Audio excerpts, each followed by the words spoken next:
Hey guys, my name is Wes and welcome back to the channel. Today we're going to be talking about customizing my T100 and what parts I've put on the bike. So a lot of you have got in touch with me on both Instagram and YouTube, just asking what kind of tires I'm running or what mirrors these are, etc, etc. So I thought I'd do a video just summarizing everything and making it easy for you.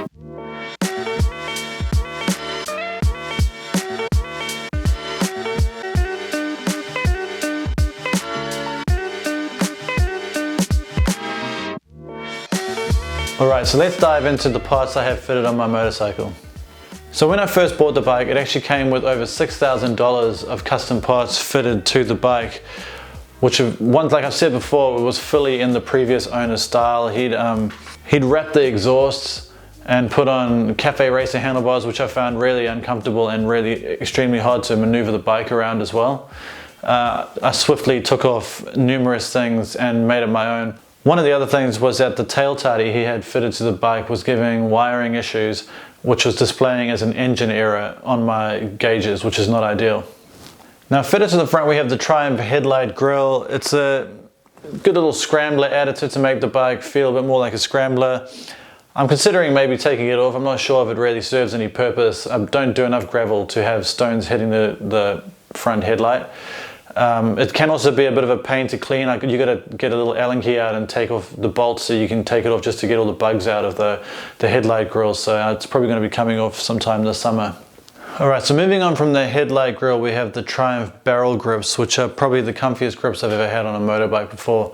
They're really like a soft plush leather, but really comfortable, and they fit the formation of your hand really well, and you have a lot of sense of control when you're maneuvering the bike with the handlebars, so I highly recommend those grips. Another addition I've done to the headlight is just have a yellow bulb in there, so that just gives it kind of a retro, more cafe racer scrambler feel, adding to the modern classic aesthetic. Next to the grips we have the Motogadget Mirrorless bar end mirrors. So Motogadget say that these are ingeniously forged in the patented glassless process. The mirrors feature no rim, as the mirrored surface is the machined aluminium itself. This means they are shatterproof and can afford to be exceedingly light and slimline. And I can definitely agree that they are light and slimline, but they don't give you the greatest visibility. I know they look awesome in Instagram photos and they're super minimal and clean, but they do take a while to get used to it, and there has been a few instances where I've had some pretty scary moments where a car may have been trying to overtake me. I didn't see it because these mirrors, they give a very small amount of visibility on either side. Now following on from there we have the Triumph LED indicators, and these are easy plug and play, very bright and very good looking indicators. I think they really match the Triumph range and they just improve the overall look compared to the big lollipop ones that come with them as standard. They're super easy to fit as well. You just fit them on and there's no resistors required. You just go into the information settings on the handlebars and you can just hold it in, and I think when you switch it on, and then it automatically allows you to switch it between bulb or LED indicators, which is a really nice feature. Thank you, Triumph. Next up I have the little tank pad fitted from Triumph, which just prevents any scratches from the belt area, and yeah, it just helps protect the tank and the paint job. Down below I've had a catalytic converter delete fitted, which just really helps increase the noise of the pipes. And a natural progression moving on from the catalytic converter delete will be moving on to my custom mufflers. So these are the Shorty Predator Pros from British Customs. They look incredible and they sound incredible. And here's a little clip of what they sound like.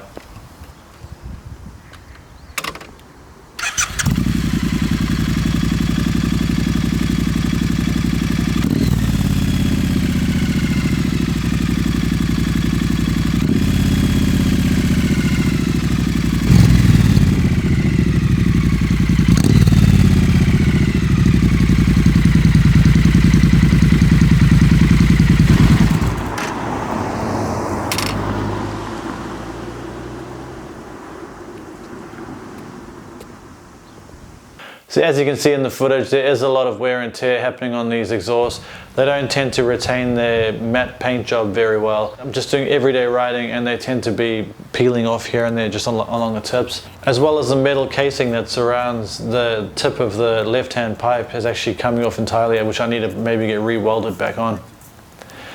So British Customs, if you're seeing this, please can you send me some new pipes? Now one of the standout additions to my bike would be this custom seat. It's the quilted brown leather Triumph seat. It looks beautiful, the quality is incredible, and I get lots of good comments about it. And I love the way that the brown matches the black and just stands out a bit, doesn't make everything feel so black. I've had people message me and ask if it's comfortable. It's not really that comfortable.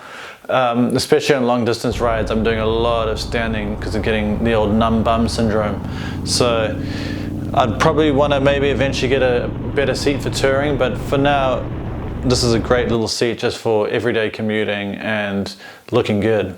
Now a few of you have also asked what tires I'm running on the bike. So on the back I've got the Michelin Anakee Scrambler tire, and on the front I've got the Michelin Sirac tire, so that's S-I-R-A-C. For my use as a motorbike, which is basically everyday commuting and going on tours, these Scrambler tires are not very practical. They actually came fitted on the bike when I bought it a year ago, and I'm still using them because the tread just keeps on going.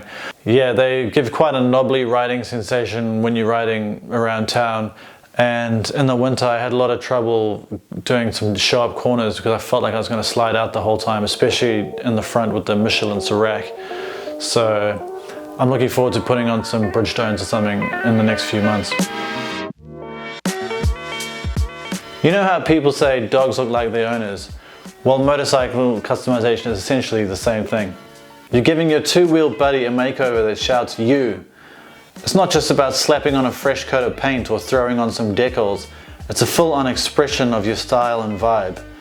Imagine cruising down the open road on a bike that's as unique as you are. No one wants to follow the pack and be the same as their neighbor. Think of it as a personal playground for bikers who want to stand out. Motorcycle customization isn't just all about transforming the look of the bike. It's also an education lesson which teaches you the mechanics of a motorcycle. It's a hands-on journey that can teach you valuable skills. Tinkering with the mechanics sharpens your understanding of engines and enhances your problem-solving abilities. You walk away with a sense of pride, saying that the bike that you own is completely fitted out for you, be it the comfort or the power, and just the way it looks. There are of course negatives with motorcycle customization. The first one being, and most of you probably know, it's incredibly expensive.